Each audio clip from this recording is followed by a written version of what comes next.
Hi dear viewers and subscribers, welcome back to our GRR's entertainment channel. ఈరోజు క్లాస్లో మనం the usage of tenses గురించి నేర్చుకుంటాం. ఇది మనకి ఎందుకు ఉపయోగపడుతుంది అని అంటే, మనం ప్రస్తుతం జరుగుతున్న డిఎస్సిలో మనకి బాగా మార్కులు స్కోర్ చేయడానికి, రెండోది ఏ గ్రామర్ అయినా సరే కూడా బేస్డ్ ఆన్ దిస్. అదేవిధంగా స్పోకెన్ ఇంగ్లీష్ కూడా దీని మీద బేస్ అయి ఉంటుంది. అందుకని ఈ టెన్సెస్ కనుక మనం బాగా నేర్చుకున్నట్లయితే మనం మాట్లాడే లాంగ్వేజ్ కానీ లేకపోతే రాసే లాంగ్వేజ్ కానీ పర్ఫెక్ట్గా ఉంటుందనేది మనందరం తెలుసుకోవాల్సిన విషయం. సరే, ఇప్పుడు మనం టెన్సెస్ బేసిక్గా 3 రకాలుగా డివైడ్ చేస్తాం: present tense, past tense, future tense. ఈరోజు క్లాస్లో మనం కేవలం ప్రజెంట్ టెన్స్కి సంబంధించిన 4 సబ్ టెన్సెస్ గురించి నేర్చుకుంటాం. దాంట్లో ఫస్ట్ ఏంటంటే simple present tense. Simple present టెన్స్లో స్ట్రక్చర్ ఎలా ఉంటుంది? ఫస్ట్ సబ్జెక్ట్ వస్తుంది, ప్లస్ V1 అంటే వెర్బ్ 1 వస్తుంది. మీకు కాంజుగేషన్ తెలుసు కదండి. కాంజుగేషన్ వచ్చేసరికి మనం ఫర్ ఎగ్జాంపుల్ ఈట్ తీసుకున్నాం అనుకోండి, ఈట్, ఏట్, ఈటెన్, ఆఖరిలో ఈటింగ్ అని ఒకటి రాస్తామండి. ఏంటి ఈటింగ్ ఏంటి? దీన్ని V1 అంటాం, వెర్బ్ 1 అంటాం. దీన్ని V2 వెర్బ్ 2 అంటాం. దీన్ని V3 వెర్బ్ 3 అంటాం. దీన్ని V4 అంటారు, వెర్బ్ 4 అంటారు. This is present tense, this is past tense, this is past participle, this is present participle అంటారు. సమ్ టైమ్స్ ఇట్లా యూజ్ చేస్తాము. మనం ఈ V1, V2, V3, V4 ఏ సందర్భంలో ఉపయోగిస్తామనేది ఇప్పుడు చూస్తాం. సో సింపుల్ ప్రజెంట్ టెన్స్లో స్ట్రక్చర్ ఎలా ఉంటుందంటే సబ్జెక్ట్ ఉంటుంది, ప్లస్ V1 ఉంటుంది. మీరు గుర్తుంచుకోవాల్సిన విషయం ఏంటంటే బ్రాకెట్లో ఎస్ ఆర్ ఈఎస్ అని పెట్టాము, ప్లస్ ఆబ్జెక్ట్. మీకు బెస్ట్ ఎగ్జాంపుల్ ఇక్కడ నేను ప్రతి సందర్భంలో కూడా ఆబ్జెక్ట్గా యాపిల్ తీసుకోవడం జరిగింది, సబ్జెక్ట్గా I we you, he, she, it, they తీసుకోవడం జరిగింది. అంటే పర్సనల్ ప్రొనౌన్స్ తీసుకోవడం జరిగింది. ఇప్పుడు మీరు చూస్తే subject plus V1 plus object అనుకున్నాం కదండి. సబ్జెక్ట్ ఇదిగోండి ఐ, వెర్బ్ V1 ఇదిగోండి V1 ఈట్ ఇక్కడ రాసాం. This is object, I eat an Apple, నేను యాపిల్ తింటాను. ఇది నా అలవాటు అనమాట అండి. కాబట్టి ఈ సింపుల్ ప్రజెంట్ టెన్స్ని ఏ సందర్భంలో ఉపయోగిస్తామో తర్వాత తెలుసుకుందాం, కానీ ముందు స్ట్రక్చర్ తెలుసుకుందాం. వి తోటి ఈట్ యాపిల్స్, ఇది ఏదన్నా పర్వాలేదు, ఆబ్జెక్ట్ సింగులర్ ఉండొచ్చు, ప్లూరల్ ఉండొచ్చు, no problem. You eat an apple. He, she it దగ్గరికి వచ్చేసరికి చూడండి మీరు ఈట్స్ అని వచ్చింది, అంటే వెర్బ్కి అదనంగా ఎస్ అనేది జాయిన్ అయిందనమాట. అదే గో ఉందనుకోండి వెర్బు, దానికి హీ షీట్ వచ్చేసరికి గోస్ అవుతుంది. అందుకని మీకు ఎస్ కానీ లేదా ఈఎస్ కానీ వాడతామని ఇక్కడ చెప్పడం జరిగింది. ఓకేనండి. తర్వాత దే ఈట్ యాపిల్స్, ఇక్కడ మాత్రం there is no change, V1 ఇలాగే ఉంది. అంటే వెర్బ్ 1 అనేది కేవలం మెయిన్ వర్డే కాకుండా దానికి ఎస్ కానీ ఈఎస్ కానీ సందర్భోచితంగా యాడ్ అవుతాయన్నమాట. ఈ విషయాన్ని జాగ్రత్తగా మీరు గమనించాలి. ఇప్పుడు అసలు సింపుల్ ప్రజెంట్ టెన్స్ని ఎందుకు వాడతాం, ఏ సందర్భంలో వాడతాం? సింపుల్ ప్రజెంట్ టెన్స్ని ఎప్పుడు వాడతామంటే యూనివర్సల్ ట్రూత్స్ అంటే విశ్వ సత్యాలు తెలియజేసేటప్పుడు మనం దీన్ని వాడతాం. ఏంటి ఆ విశ్వ సత్యాలు చూద్దాం. The earth dash around the sun, భూమి సూర్యుడు చుట్టూ తిరుగుతుంది అనేటువంటిది విశ్వ సత్యం. కాబట్టి దీన్ని మేము ఇక్కడ వర్డ్ ఇచ్చాము, క్లూ వర్డ్. ఈ క్లూ వర్డ్లో మూవ్ అని ఇచ్చాము, ఇక్కడ మూవ్ అని రాయాలా, మరి ఏమని రాయాలి? ది అర్త్ అనేది థర్డ్ పర్సన్ సింగులర్ అవుతుందండి, అంటే ఇట్ అవుతుంది అనమాట. కాబట్టి ఇట్ అని అయింది కాబట్టి వెర్బ్కి అదనంగా ఏం జాయిన్ అవ్వాలండి? ఎస్ జాయిన్ అవ్వాలి. కాబట్టి the earth moves around the sun అనేది ఆన్సర్ అవుతుంది. The sun dash a star, sun అనేవాడు ఒక నక్షత్రం. ఇది కూడా యూనివర్సల్ ట్రూతే.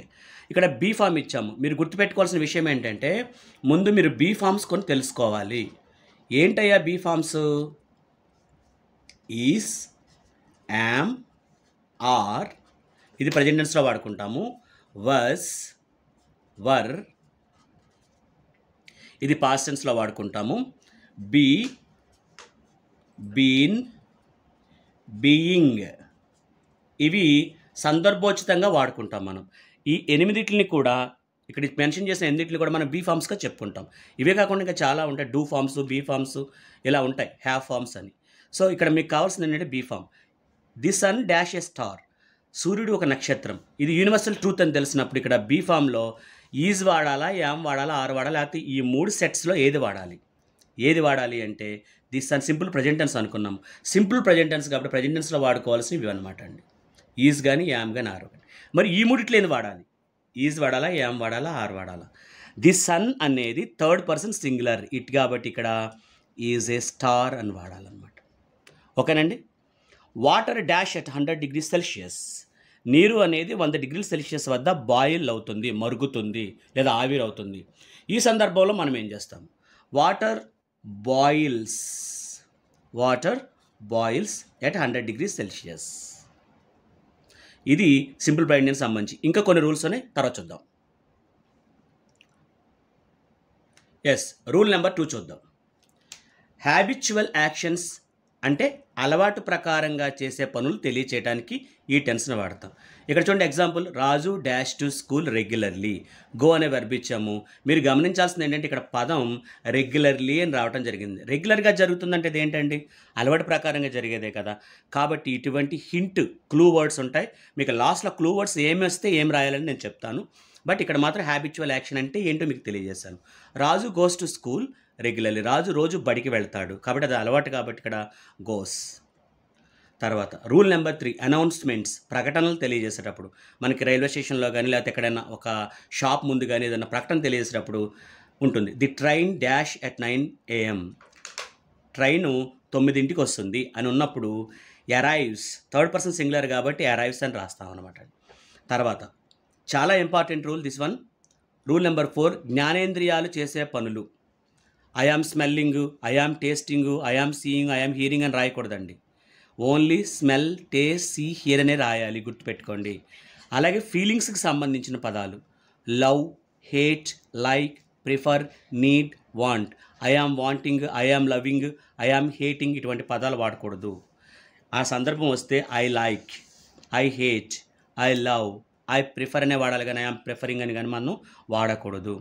అలాగే రిమెంబర్ అనేదాన్ని కూడా కంటిన్యూస్ టెన్స్లో వాడకూడదు. రిమెంబర్ అంతే. I remember, I believe, I am believing అని వాడకూడదు. ఐ యామ్ ఫర్గెట్టింగ్ అని వాడకూడదు. ఐ యామ్ రిమెంబరింగ్ అని వాడకూడదు. సో జ్ఞానేంద్రియాలు చేసే పనులకు సంబంధించిన వెర్బ్స్, ఫీలింగ్స్కి సంబంధించిన వెర్బ్స్, థింకింగ్కి సంబంధించిన వెర్బ్స్ని వేటినైనా సరే సింపుల్ ప్రజెంట్ టెన్స్లోనే వాడాలి. మీకు ఇటువంటి ప్రజెంట్ కంటిన్యూస్ అంటే నెక్స్ట్ టెన్స్లో వస్తాయి కాబట్టి ఇది సింపుల్ ప్రజెంట్ టెన్స్లోనే వాడాలి. ఇంతవరకు మీరు గుర్తుపెట్టుకోండి, మీకు ఎగ్జామ్ పాయింట్ ఆఫ్ వ్యూలో కానీ స్పోకెన్ పాయింట్ ఆఫ్ వ్యూలో కానీ ఉపయోగపడుతుంది. ఇక రూల్ నెంబర్ 5కి వచ్చాము. దగ్గరి భవిష్యత్తులో పూర్తి కాబడే పనులు. ఇక్కడ ఆల్రెడీ ఫిక్స్ అయిపోయింది అనమాట అండి. The minister dash the village on 5th of this month. ఇది ఫిక్స్ అయిపోయింది కాబట్టి ఇలా ఫిక్స్ అయిపోయినటువంటి పనులు, కన్ఫర్మ్ అయిపోయిన పనులు కూడా మనం ఈ టెన్స్లో వాడతాము. కాబట్టి ఇక్కడ విజిట్ అని ఉంది కాబట్టి విజిట్స్ అని రాస్తామన్నమాట అండి. విజిట్స్. ఇక వార్తా విశేషాలు, సూచనలు, దిశలు తెలియజేసేటప్పుడు మీకు సింపుల్ ప్రజెంట్ టెన్స్ కొంచెం లెందీగా ఉంటుంది, but it's very important one. India dash the world cup.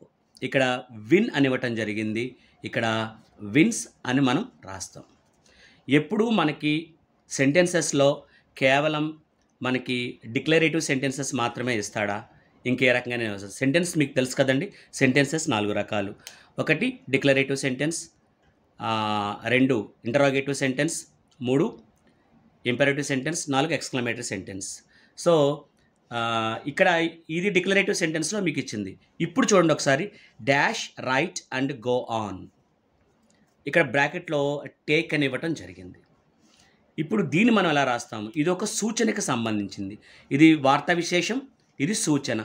ఇప్పుడు టేక్ రైట్ అంతే. ఇక్కడ ఏదైతే ఉందో దాన్నే రాసేస్తాం మనం, టేక్ రైట్ అని. సో దిశలు, డాష్ సైలెంట్ ఇన్ లైబ్రరీ. ఇది దిశ అండి. సూచనలు, డాష్ సైలెంట్ ఇన్ లైబ్రరీ. ఇక్కడ వెర్బ్ ఇచ్చాడు, మరి ఏం వాడాలి? బీ సైలెంట్ ఇన్ లైబ్రరీ అని వాడాలి. ఓకేనండి, ఇది సింపుల్ ప్రజెంట్ టెన్స్ సంబంధించి. ఇక సింపుల్ ప్రజెంట్ టెన్స్ని ఈజీగా గుర్తుపట్టుకోవడానికి మీకు ఉపయోగపడే క్లూస్ ఏంటో ఇప్పుడు చూద్దాం. మనం క్లూస్ అనుకున్నాం కదండి, క్లూస్ ఆర్ హింట్స్. వాక్యంలో గనక డైలీ అని కానీ, ఆల్వేజ్ అని కానీ, యూజువల్లీ అని కానీ, జనరల్లీ అని కానీ, వెరీ ఆఫెన్ అని కానీ, regularly, everyday, never, hardly, seldom, occasionally వంటి యాడ్వర్బ్స్ కానీ, every Sunday and every Monday, ఎవ్రీతో కూడుకున్న పదాలు అన్నమాట. వన్స్ ఏ మంత్ ఇలాగ వన్స్తో కూడుకున్న పదాలు. ఆన్ సండేస్ ఇటువంటి యాడ్వర్బియల్ ఫ్రేజెస్ అంటామండి. కొన్ని పదాలు కలిపితే ఫ్రేజ్ అవుతుంది. అలాంటి ఫ్రేజెస్ కనుక వాక్యంలో ఉంటే అక్కడ దాన్ని సింపుల్ ప్రెజెంట్ టెన్స్లో వాడాలి. ఇప్పుడు అలాంటి సందర్భాలు ఉంటే కనుక మనం ఎలా ఆన్సర్ చేయాలో చూద్దాం. Raju and Ravi dash for a walk everyday. మీరు ఇక్కడ ఎవ్రీడే అనే పదం వాడారు కాబట్టి ఖచ్చితంగా దీన్ని సింపుల్ ప్రెజెంట్ టెన్స్లో వాడాలి. ఇక్కడ రాజా అండ్ రవి అన్నారు. సో రాజు అండ్ రవి వీళ్ళిద్దరూ కూడా దే అవుతారనమాట. కాబట్టి దే తోటి మనకి టెన్స్లో ఏమని వస్తుందండి, V1 మాత్రం వస్తుంది. దానికి ఎస్ కానీ ఈఎస్ కానీ రావు. సో ఇక్కడ గో అని ఇచ్చాడు కాబట్టి గో అనే రాస్తాం answer.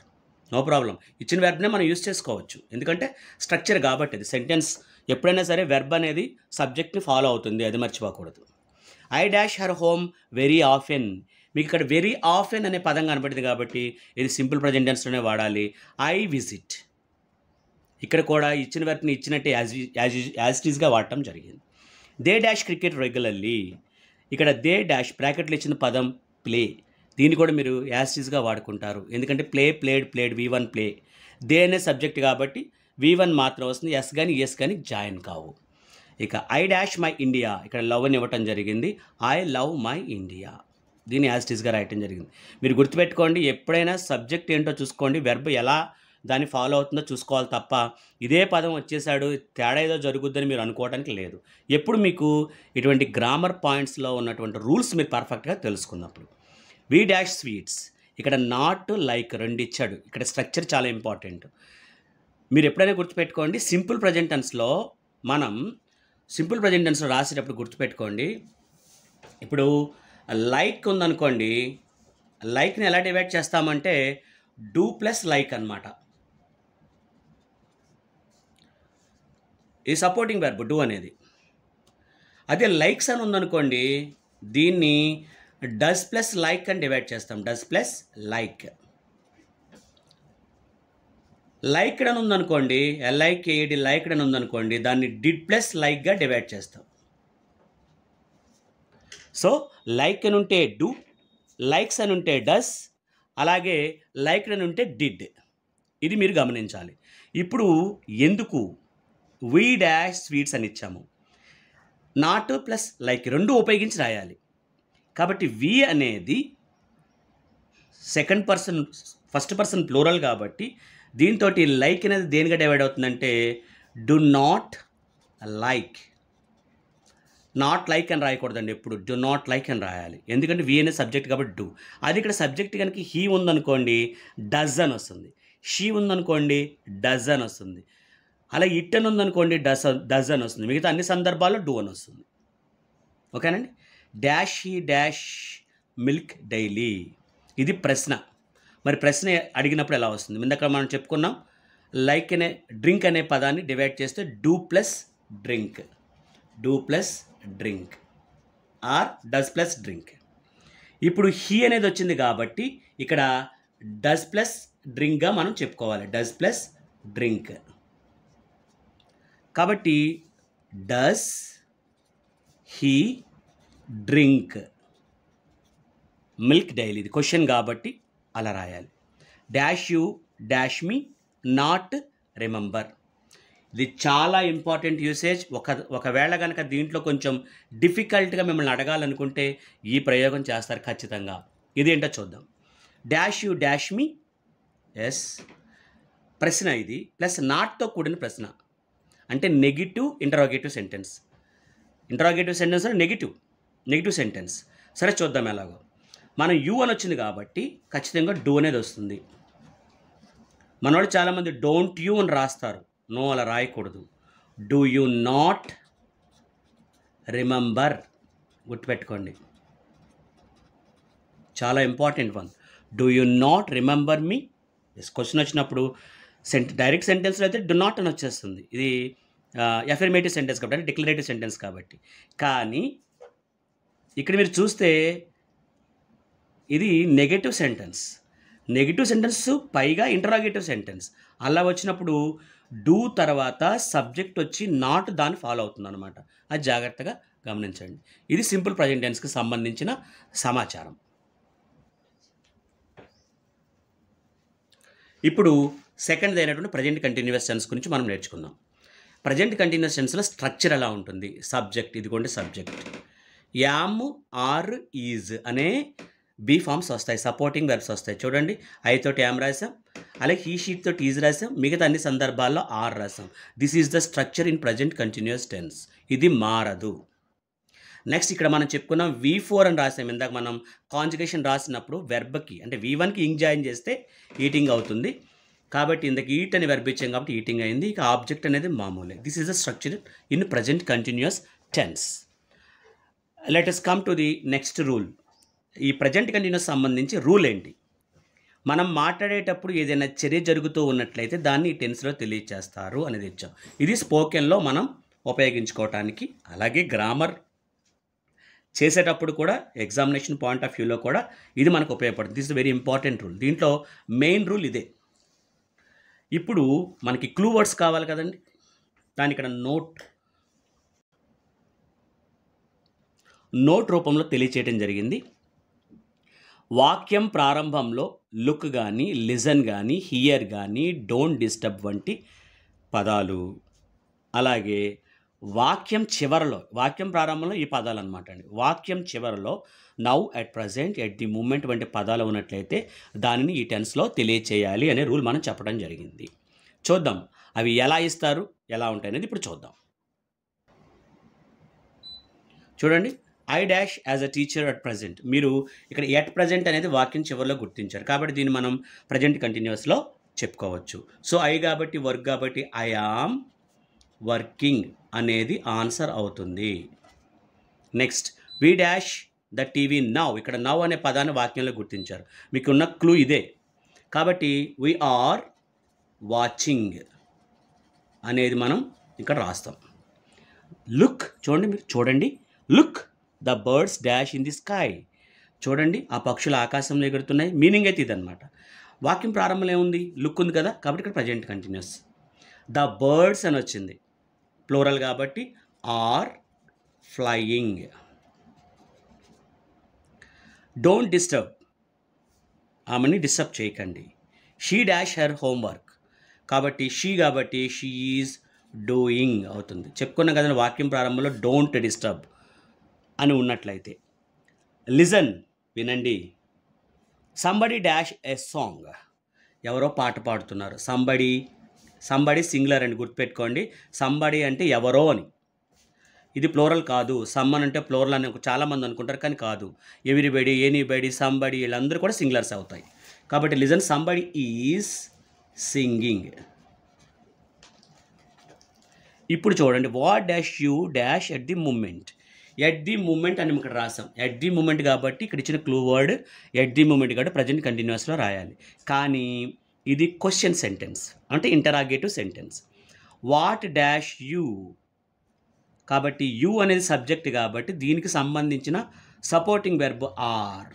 What are you writing. What are you writing. ఇక హియర్, వినండి. They dash some noise. Here అని ఉంది కాబట్టి సింపుల్ ప్రజెంట్ కంటిన్యూస్ టెన్స్లో రాస్తాం. They are making some noise. So ఇలా ఈ హింట్ వర్డ్స్ని చూసుకుని మనం దాని టెన్స్ని గుర్తించి ఈ విధంగా రాస్తాం అన్నమాట. ఇక్కడితో మనకి ప్రజెంట్ కంటిన్యూస్ పూర్తయింది. Next tense present perfect tense. Present perfect టెన్స్లో స్ట్రక్చర్ సబ్జెక్ట్ ప్లస్ హ్యాస్ కానీ హ్యావ్ కానీ అనేవి సపోర్టింగ్ హ్యావ్ వర్డ్స్ వస్తాయి. ప్లస్ V3 గుర్తుపెట్టుకోవాల్సింది అంటే పాస్ట్ పార్టిసిపుల్ అనే వెర్బ్ వస్తుంది. Plus object. మీరు చూడండి, సబ్జెక్ట్గా ఐ తీసుకుంటే ఐ తోటి హ్యావ్ వస్తుంది. V3 ఈట్ అని అనుకున్నాం కదండి, దానికి V3 రాయాలి. ఇది ఎలాగ ఆబ్జెక్ట్. యూ తోటి హ్యావ్, వి తోటి హ్యావ్, యూ తోటి హ్యావ్. హీ షీట్ తోటి హ్యాజ్ వస్తుంది. జాగ్రత్తగా గమనించండి. మిగతా నీటితోటి హ్యావ్. మీరు గుర్తుపెట్టుకోవాల్సింది ఏంటంటే మీరు ప్రజెంట్ టెన్స్కి సంబంధించి హీ షీట్ అనేది చాలా ప్రత్యేకంగా కనపడుతుంది, అలాగే ఐ ఒకటి ప్రత్యేకంగా కనపడుతుంది, మిగతా అన్నీ మామూలుగానే ఉంటాయి. అది జాగ్రత్తగా గమనించండి. ఇప్పుడు దీంట్లో ఇచ్చిన రూల్ ఏంటంటే అప్పుడే పూర్తి కాబడిన చర్యలను తెలియచేయడానికి టెన్స్ వాడతాము. అప్పుడే పూర్తి కాబడిన చర్యలు అంటే చూడండి, ఇక్కడ జస్ట్ కంప్లీట్ అనేది అప్పుడే పూర్తి కాబడిన చర్య.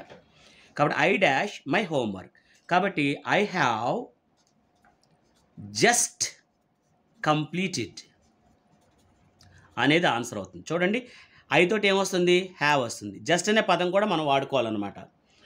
I have just completed V3 రాసుకోవాలి. కంప్లీట్కి ఫామ్ V3 ఫామ్ అంటే పాస్ట్ పార్టిసిపల్ వచ్చి V3 అనమాట. రూల్ నెంబర్ 2 చూద్దాం. గతంలో ప్రారంభం కాబడిన చర్యలు ప్రస్తుతము పూర్తయినట్లయితే, ప్రస్తుతం కొనసాగుతున్నట్లయితే కాదండి. ఎందుకు కాదో మళ్ళీ నెక్స్ట్ ఇంకోటి ఉంది దీనికి సంబంధించి టెన్స్. కాబట్టి గతంలో ప్రారంభం కాబడిన చర్యలు ప్రస్తుతము పూర్తయినట్లయితే. So let us see. She dash great work up to now. ఇక్కడ అప్ టు నౌ అనేటువంటిది పదం అనమాట మనకి. అప్ టు నౌ అంటే ఫినిష్ చేసింది. కాబట్టి షీ హ్యాస్ డన్ అనేది అవుతుంది. డూకి V3 డన్. సో షీ తోటి హ్యాస్ వస్తుంది. స్పష్టమైన సమయాన్ని తెలియజేయని, గుర్తుపెట్టుకుని, తెలియజేయని భూతకాల చర్యలు తెలుపుటకు. మన సర్వసాధారణంగా ఎస్టర్డే కానీ ఎగో కానీ ఇటువంటి పదాలు వస్తే పాస్ట్ టెన్స్ వాడతాం. కానీ పాస్ట్ టెన్స్ని కూడా ప్రజెంట్ పర్ఫెక్ట్ టెన్స్లో చెప్తారు. అసలు ప్రజెంట్ పర్ఫెక్ట్కి మనం చెప్పినటువంటి ఒక అర్థం ఉంది. ఇది ఒక సెమీ పాస్ట్ టెన్స్ లాంటిది. ప్రజెంట్ పర్ఫెక్ట్ టెన్స్ అంటే ఒక సెమీ పాస్ట్ టెన్స్ లాంటిది. ఇక్కడ చూడండి, he dash the task this morning. ఇక్కడ దిస్ మార్నింగ్ అనే పదాన్ని మనం గమనించాం కాబట్టి దిస్ మార్నింగ్లో ఏ టైమో తెలియదు. కాబట్టి ఇక్కడ మనం హీ హ్యాజ్ ఫినిష్డ్ అని రాస్తాం అన్నమాట అండి. ఓకే, ఇటువంటి రూల్స్, ఇవి రూల్స్. అప్పుడే పూర్తి కాబడిన గతంలో ప్రారంభించిన చర్యలు ప్రస్తుతము పూర్తయినట్లయితే, స్పష్టమైన సమయాన్ని తెలియచేయని భూతకాల చర్యలు అని ఇక్కడ తెలియజేయడం జరిగింది. అయితే మనకి ఎగ్జామినేషన్ పాయింట్ ఆఫ్ వ్యూలో ఏ క్లూస్ని బట్టి మనం ఎలా రాస్తామనేది ఇప్పుడు చూద్దాం. ఇక్కడ మనకి ఇవ్వటం జరిగింది. వాక్యంలో already, yet, just, ever, never ఇవి హింట్ వర్డ్స్. ఈ పదాలు కనుక కనపడి ఉన్నట్లయితే వాటిని టెన్స్లో వాడతారు. చూడండి, he dash already go out అని ఇవ్వటం జరిగింది. ఇక్కడ ఆల్రెడీ అనే పదం ఉంది కాబట్టి హీ హ్యాజ్ ఆల్రెడీ V3 అనమాట, గాన్ అవుట్. తర్వాత షీ డాష్ ఎట్. ఇక్కడ ఖచ్చితంగా నాట్ కూడా ఉండాలి.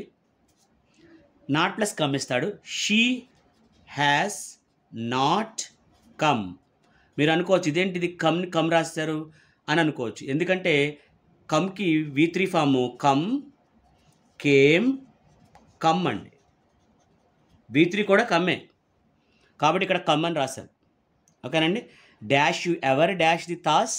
మీరు ఎప్పుడైనా తాజ్మహల్ని సందర్శించారా? ఎవరనే పదాన్ని బట్టి అనమాట. కాబట్టి యూ అనే సబ్జెక్ట్ వచ్చింది కాబట్టి have you ever V3 visited.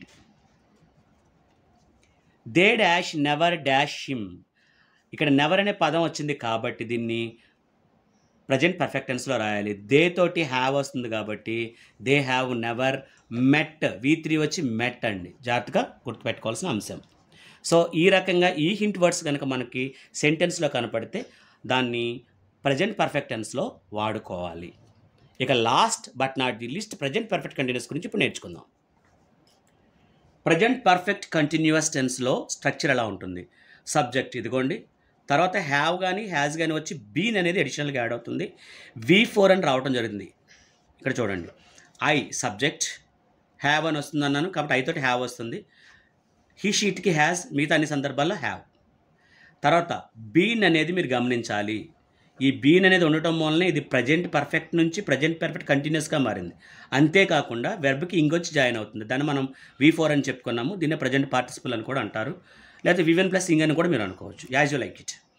ఇక very important rule, most of the ఎగ్జామినేషన్స్లో మనకు కనపడేటువంటి మెయిన్ రూల్నే మేము తీసుకుని చెప్పడం జరిగింది. దట్ ఈస్, గతంలో ప్రారంభమైన ఒక పని ప్రస్తుతము కొనసాగుతూ భవిష్యత్తులో కూడా కొనసాగగలిగితే అటువంటి చర్యల్ని టెన్స్లో తెలియజేస్తాము. ఇక్కడ మీకు ఇచ్చిన హింట్ ఏంటంటే వాక్యంలో సిన్స్ కానీ ఫర్ కానీ వంటి పదాలు ఉంటే ఈ టెన్స్ వాడతారు. ఎస్, ఎలాగో చూద్దాం. ఇక్కడ I dash read the book for 2 hours. మనం అడిగే సమయానికి అతను అప్పటికే గతంలో ప్రారంభించాడు ఒక చర్య, పుస్తకం చదవటం. ఎన్ని గంటల సేపు చదివాడు?